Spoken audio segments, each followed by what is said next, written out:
I'm back with another episode of Jay Deliver Sports. My name is JD Soto, and today I want to start off with what can only be titled as the disrespect and lack of empathy that was shown to Michael Jordan by the media when his father was tragically murdered. It it's hard for me to even get it through my head that people that the writers, that the media members were that low and that desperate for, now we'd call them clickbait articles. But back then, just for the reads, just to sell newspapers, to imply with zero evidence provided. The police department said there was no evidence. There was no credible evidence anywhere to suggest that Michael Jordan had anything to do with his father's tragic murder. And for so many articles to be written implying otherwise is just incredibly disrespectful. And I am lucky enough that at age 30, the same age that Michael was, that I still have both my parents in my life. But I have several loved ones who have lost parents or parent-like figures early in their life. And dealing with that tragedy is incredibly difficult and emotional and sad. And it takes years to cope, and you never really get that piece of you back. And like I said, I'm lucky enough I haven't had to go through that, but seeing that in my loved ones and then comparing what that would be like to then have all these people pouring salt on your open wound is devastating, and it's sad, and I can't believe that this actually happened.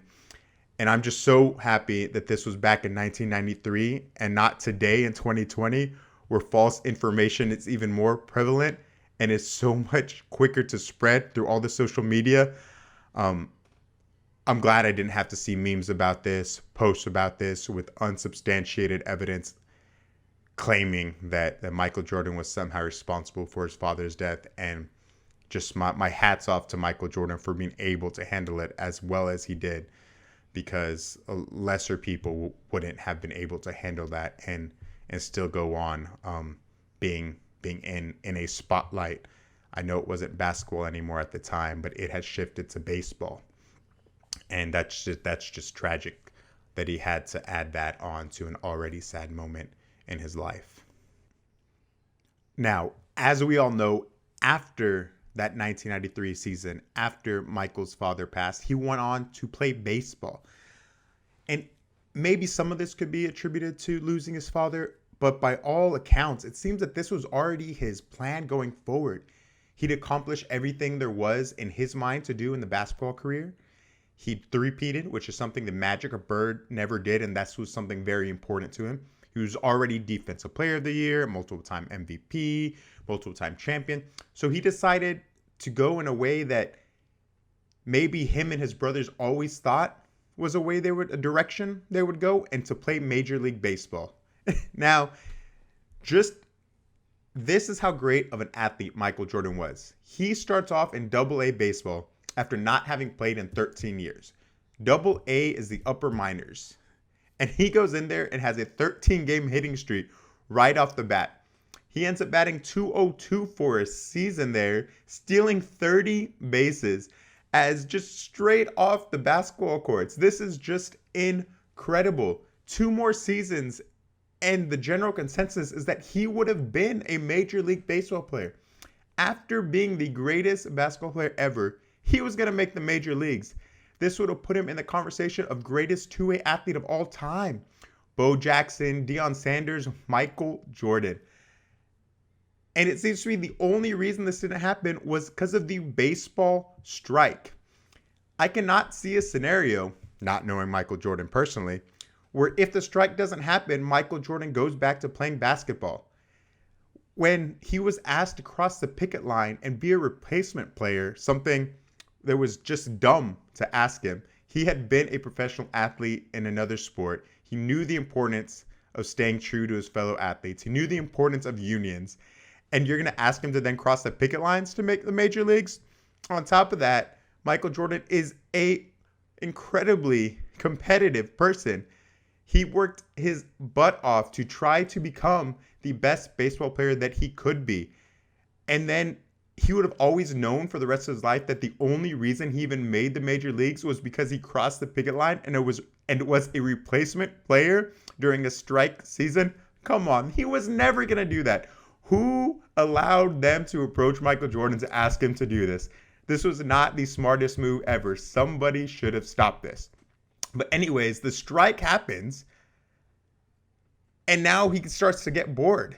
I really think this is the only scenario which he goes back to basketball so soon. Just being the hyper competitive person he was, can you imagine him just quitting on baseball without making the majors if some extenuating circumstance like a strike hadn't happened? Give me a break. This guy would have worked his butt off and would have been a Major League Baseball player, period. But he gets bored. He's no longer getting to scratch that athletic, competitive itch, and he calls it BJ Armstrong.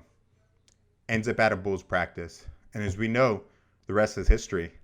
In a weird way, we have the baseball strike to thank for the best basketball single season team ever, the 95-96 Bulls. 3 more championships of Michael Jordan. Heck, I have the baseball strike to thank. I was too young to remember the first three-peat, but I remember the second one vividly. Without the baseball strike, we ended up not getting Space Jam. We ended up not getting 3 more Michael Jordan years in peak form. So really, baseball, and I'm a huge baseball fan, this is just one more thing I have to thank for you. That without the baseball strike, we do not get more Michael Jordan. We do not get Space Jam, Bugs Bunny, Bill Murray coming in clutch. We do not get the Monstars. So thank you, baseball strike. And while Michael Jordan is playing baseball, Scottie Pippen is busy leading the Bulls to a great season. A 55-win team, advancing to the second round of the playoffs. They have 3 All-Stars, but there's another controversial moment in Pippen's illustrious career. He refuses to take the game when Phil Jackson calls the last second shot in Game 3 against the Knicks for Tony Kukoc. And honestly, on this one, I am with Scottie 100%. For the last 7 years, he had been the perfect Robin.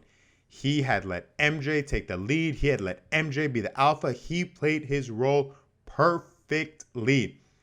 And then he gets to finally lead a team while still in his prime, and he shows what he can do.